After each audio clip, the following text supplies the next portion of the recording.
Hi, I'm Linda Lovey, Wealth Management. I'm an independent financial advisor and investment advisor rep.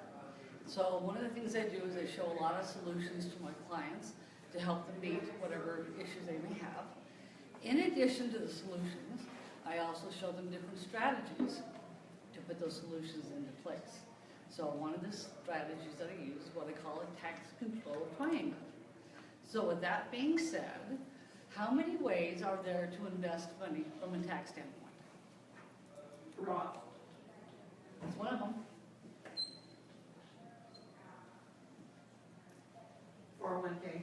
So there's basically 3 ways to invest money Before taxes. from a tax standpoint.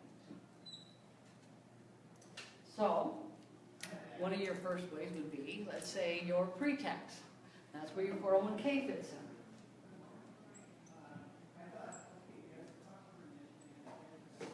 Anybody think of any other pre-tax ways? I'm sorry? Yep. Yep. A sub-plan, simple plan. Your traditional IRA also fits in here. We call this a 401 or a 1099 later because later on,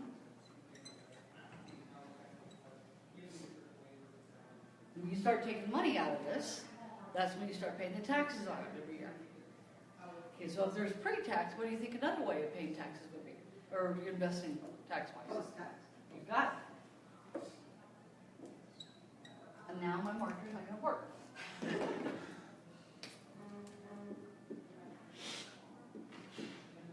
All right, so that would be an example where you get your paycheck, you put your money in your checking account,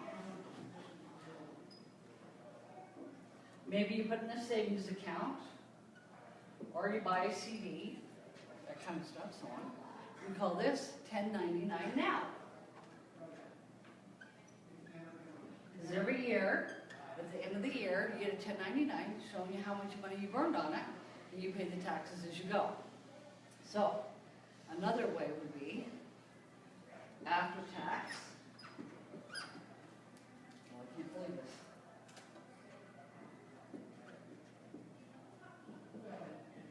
Tax deferred, and if you do it right, tax free. This is where your Roth IRA fits in. This is where your cash value of life insurance fits in.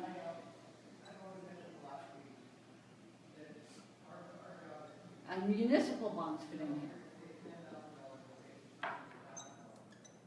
So we call this 1099 never. All right, so most of the people that I meet, they'll have a big pile here. And especially over here, they'll have a big pile because it's through their work, it's taking out their paycheck, there's a lot more information out there about it. But they won't have very much up here. You think, well, so what? Who cares? All right, well, this is the impact of it. This guy up here is 100% tax free. Where these guys are 100% taxed. So what does that mean? Let's say you get ready to retire. Say, throw out a number. What do you think on an annual basis? How much money do you think you'll need to retire with? $1.5 million. But each on an annual basis. Oh, on an annual Yes. Oh, $1.5 million. Yeah, I was going to say, well, that's a little bit high up high. 40,000. Okay, so let's say you want 40,000. So you take out 40,000 out of these guys here, because that's where everybody's got most of their money at. But in order to actually net 40,000, you have to take out 40,000 plus what your tax bill is going to be, so that you get the 40,000. So that means you're actually doing more out. So now you have to pay out even more in taxes. So you're basically paying taxes on the taxes you have to take out.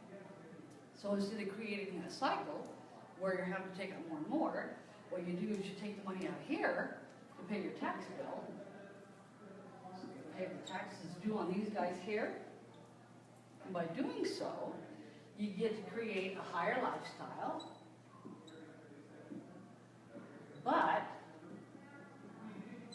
you get to stay in the lower tax bracket.